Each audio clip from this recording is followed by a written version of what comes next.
নমস্কার, Meditips YouTube প্ল্যাটফর্মে আপনাদের সকলকে আরও একবার স্বাগত। আজ আমরা আলোচনা করব এমন একটি বিষয় নিয়ে যার সঙ্গে আমাদের সম্ভবত সকলেরই কম বেশি এটা নিয়ে একটু চিন্তা হয়, অর্থাৎ হৃদয়, হার্ট। আমাদের সঙ্গে আজ রয়েছেন বিশিষ্ট অতিথি চিকিৎসক ডক্টর সত্রাজিৎ সামন্ত। নমস্কার, ডক্টর সত্রাজিৎ সামন্ত, ডিএম ইন্টারভেনশনাল কার্ডিওলজিস্ট। স্বাগত ডাক্তারবাবু আপনাকে আমাদের এই অনুষ্ঠানে। আজকের বিষয়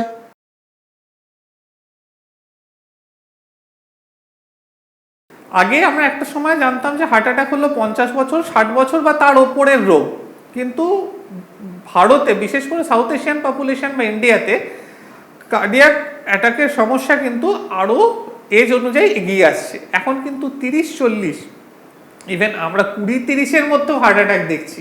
ঠিক আছে, তার মেন কারণ জেনেটিক, প্রধান কারণ জিনগত।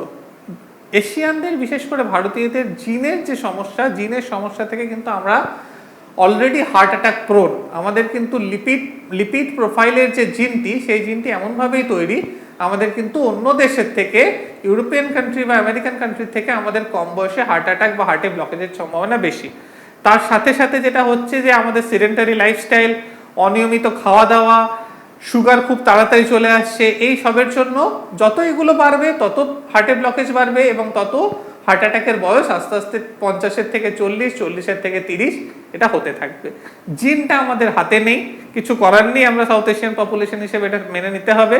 কিন্তু রিভার্সেবল বা রিভার্ট করাতে পারি যে সমস্যাগুলো, সেইগুলো কিন্তু আমাদের হাতে আছে। সেগুলো যদি আমরা মেনে চলি তাহলে কিন্তু এই 30-40-এর সমস্যাটা আস্তে আস্তে কমে যাবে।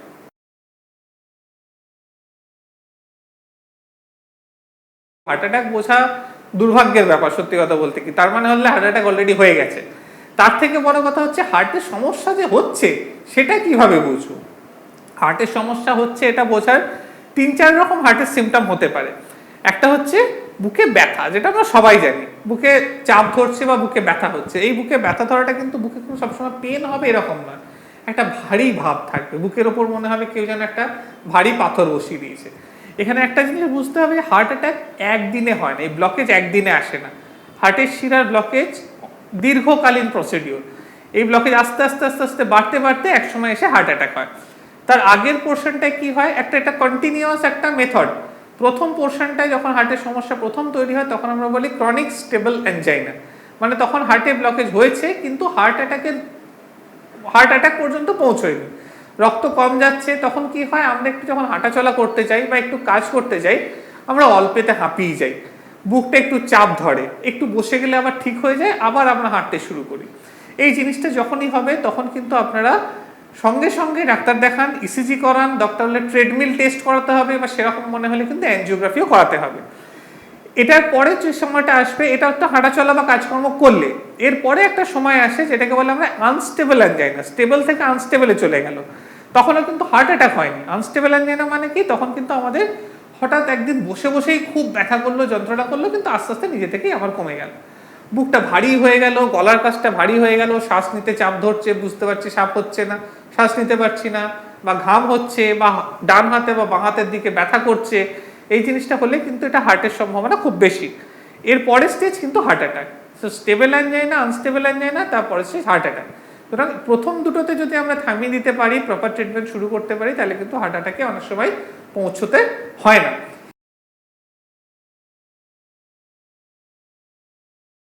ডায়াবেটিক পেশেন্টদের সংখ্যা তো খুব বেড়ে যাচ্ছে। ডায়াবেটিক পেশেন্টদের যেটা হয়, অনেক সময় কিন্তু ডায়াবেটিক নিউরোপ্যাথি হয় বা ডায়াবেটিক নার্ভ সমস্যা হয়। তার জন্য অনেক হার্ট অ্যাটাকই মানুষ পেন বা ব্যথা বা চাপ ধরা বুঝতে পারেন না, এটাকে আমরা বলি সাইলেন্ট হার্ট অ্যাটাক। প্রায় ডায়াবেটিক পেশেন্টের মধ্যে 30%, মানে 1/3 almost population is affected from silent heart attack. বুঝতেই পারলেন না কি হয়েছে, কিন্তু পরবর্তীকালে একটা ইসিজি করে বা ইকো করে আমরা দেখলাম যে ওনার একটা অলরেডি হার্ট ড্যামেজ আছে। তখন জিজ্ঞেস করতে তিনি বললেন, না সেরকম কিছু তো বুঝতে পারিনি, কিন্তু একদিন হয়েছিল হঠাৎ করে আমার মাথাটা ঘুরে আমি পড়ে গেছিলাম, কোনো বুকে ব্যথা ট্যাথা হয়নি। এই ধরনের যে সিমটমটা, হঠাৎ একটা মাথা ঘুরে যাওয়া, এই সিমটমগুলো কিন্তু ডায়াবেটিক পপুলেশনদের জন্য বিশেষ করে খুব দরকারি। আপনারা সময় নষ্ট না করে ডাক্তার সঙ্গে সঙ্গে দেখাবেন। এটা হচ্ছে হার্ট অ্যাটাকের সিমটমগুলো আমি বললাম। এছাড়াও আরো কিছু সিমটম আছে যেগুলো দিয়ে আমরা হার্টের সমস্যা বুঝতে পারি, সেটা হচ্ছে হঠাৎ হঠাৎ অজ্ঞান হয়ে যাওয়া, ঘন ঘন বসে আছি, কিছু কাজ করছি, আমি বুঝতে পারলাম না, কয়েক সেকেন্ডের জন্য হঠাৎ পড়ে গেলাম, বা হঠাৎ ব্ল্যাক আউট হয়ে গেল, চোখের সামনে কিছু দেখতেই পাচ্ছি না, হঠাৎ অন্ধকার হয়ে গেল, তখন আবার 5-10 সেকেন্ড পরে নিজের থেকেই জ্ঞান ফিরে এলো, আবার সব নর্মাল হয়ে গেল। এই ঘটনা যদি বারবার ঘটে, সেটাও কিন্তু একটা হার্টের সমস্যার দিকে আমাদের ইঙ্গিত করছে। অনেক সময়তেই হার্টের ব্লকেজ বা হার্টের হার্টের ইলেকট্রিক্যাল সাপ্লাই লাইনে ব্লকেজের জন্য এই সমস্যাগুলো হতে পারে, তখন কিন্তু আমাদের পেসমেকারের দিকে যেতে হতে পারে। এই ধরনের বিভিন্ন সমস্যা হয়, কোনোটাই সিমটম হলে ফেলে দেওয়ার মতো নয়, সঙ্গে সঙ্গে ডাক্তারের কাছে যান, তার পরামর্শ নিন। তিনি যদি দেখে বোঝেন, টেস্ট করে যে না সমস্যা নেই, তখনই নিশ্চিন্ত হতে পারেন।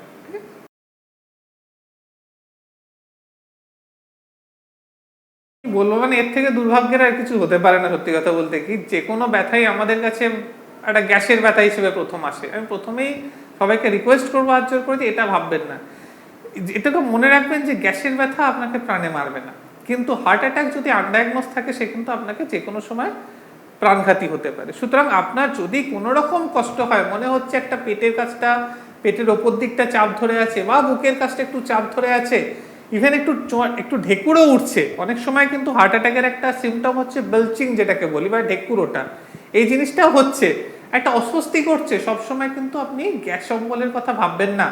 আপনি একটা গ্যাসের ওষুধ খেয়ে নিতে পারেন, আমি বারণ করছি না, কিন্তু তার সাথে সাথে একটা ইসিজি করতে যেন না ভোলেন, ঠিক আছে? গ্যাসের অসুখ কিন্তু আমরা সব কিছু হওয়ার পরে যদি কিছু না পাই, তখন আমরা বলি যে এটা একটা গ্যাসের সমস্যা থেকে হতে পারে, সেটা কিন্তু প্রথমে আনবেন না। বহু পেশেন্ট, মানে আমি তো বলবো, সত্যি কথা বলতে কি, প্রায় 100 জনের মধ্যে 50 জন পেশেন্ট আমাদের কাছে ডিলে করে আসে, শুধু প্রথম 2 থেকে 3 দিন হার্টে গ্যাসের অসুখ হয়েছে ভেবে, তারপর 3 দিনের মাথায় যখন কমছে না, তখন ডাক্তার দেখাচ্ছে। আর হার্টের অসুখে আপনি যত দেরি করবেন, হার্ট তত ড্যামেজ হবে। হার্টের অসুখে ডিকটামি আছে, মাসেল মিনিট ইজ মাসেল, মানে হার্টের মাসেল মিনিট দিয়ে যাচাই করা হয়, এক মিনিট যাচ্ছে হার্টের মাসেল এফেক্ট হচ্ছে, সেখানে 24 ঘন্টার পরে আপনি বুঝতেই পারছেন একটা হার্ট অ্যাটাকে সবটাই ড্যামেজ হয়ে যায়, তখন 2-3 দিন পরে এসে আর খুব একটা কিছু আমাদের করার থাকে না। সুতরাং যত তাড়াতাড়ি সম্ভব চলে আসুন, কার্ডিওলজিস্ট, আপনার ফিজিশিয়ান, যার কাছে হোক, ইসিজি করুন, ডায়াগনোস্ট হোক, না পেলে তখন গ্যাসের কথা ভাবা যাবে।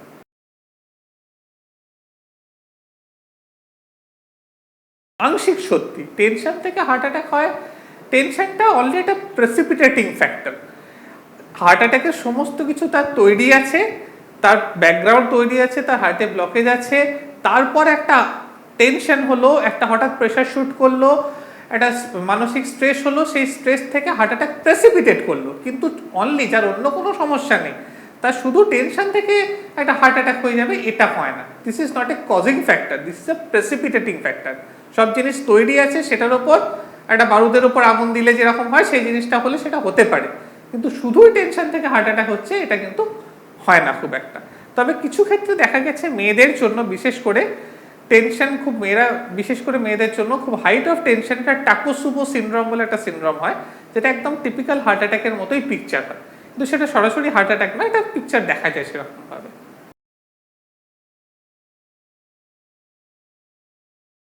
বাড়িতে যেটুকু বলি সেটুকু হচ্ছে, আপনার হাতে যেটুকু আছে সময় নষ্ট করবেন না, এটুকুই বাড়িতে বলার। অনেকেই আছে যে বুকে ব্যথা হলো, বাবা মা বা বড় বয়সের কারোর সরবিট্রেট আছে, একটা জিভের নিচে সরবিট্রেট রেখে দিলাম, এই জিনিসটা কিন্তু অত্যন্ত বিপজ্জনক জিনিস, ঠিক আছে? সব রকম হার্ট অ্যাটাকে কিন্তু সরবিট্রেট খাওয়া যায় না, বিশেষ করে ইনফেরিয়র ওয়াল এমআই বা কিছু ধরনের হার্ট অ্যাটাক আছে, যেতে সরবিট্রেট খেলে কিন্তু প্রেশার এত ফল করে যায়, ইভেন প্রাণঘাতীও হয়ে যেতে পারে। আরেকটা কথা মনে রাখতে হবে, সরবিট্রেট কিন্তু হার্ট অ্যাটাকের হাত থেকে আমাদের কোনোদিন বাঁচাতে পারে না। সরবিট্রেট একটু পেন কমাতে পারে, কিন্তু তার জন্য যদি ক্ষতি হয়ে যায়, সেটা কিন্তু আরো খারাপ ব্যাপার। সুতরাং আপনি যদি সরবিট্রেটটা না খেয়ে বুকে ব্যথা হলেই ইমিডিয়েটলি আপনার কাছাকাছি কোনো না কোনো হসপিটাল, নার্সিংহোম থাকবে, যার এমার্জেন্সি খোলা থাকবে, যেখানে ইসিজি হয়। বাড়িতে না এলেও আপনাকে সেখানে নিয়ে যেতে হবে এবং ইমিডিয়েটলি ইসিজি করাতে হবে। বাড়িতে সময় নষ্ট করবেন না, আর কিছু করার দরকার নেই। অসংখ্য ধন্যবাদ ডক্টর সত্যজিৎ সামন্ত আমাদের সময় দেওয়ার জন্য। আপনারা আমার আরো পরামর্শ পেতে চাইলে হার্টের ব্যাপারে, বিশেষ করে মেডিটিভস, আপনারা সাবস্ক্রাইব করুন এবং দেখতে থাকুন, শুনতে থাকুন মেডিটিভস, এবং অবশ্যই সাবস্ক্রাইব করতে এবং লাইক দিতে ভুলবেন না। এবং ডাক্তারবাবুর কাছে কোনো প্রশ্ন থাকলে অবশ্যই লিখে পাঠান, আমাদের উত্তর দেবেন ডাক্তারবাবু। এই ডাক্তারবাবুর সঙ্গে যোগাযোগ করতে বা কলকাতা সহ ভারতের চিকিৎসা ও বাণিজ্য সংক্রান্ত যে কোনো বিষয়ে সহায়তার জন্য যোগাযোগ করুন আমাদের সঙ্গে এই ঠিকানায়। আমাদের ফোন নাম্বার +91 9330 240 762। আবার বলছি +91 9330 240 762। আমাদের ইমেল আইডি mailmeditives@gmail.com। এছাড়াও মেডিটিপস নামে ইউটিউব ও ফেসবুক পেজেও পাবেন আমাদের।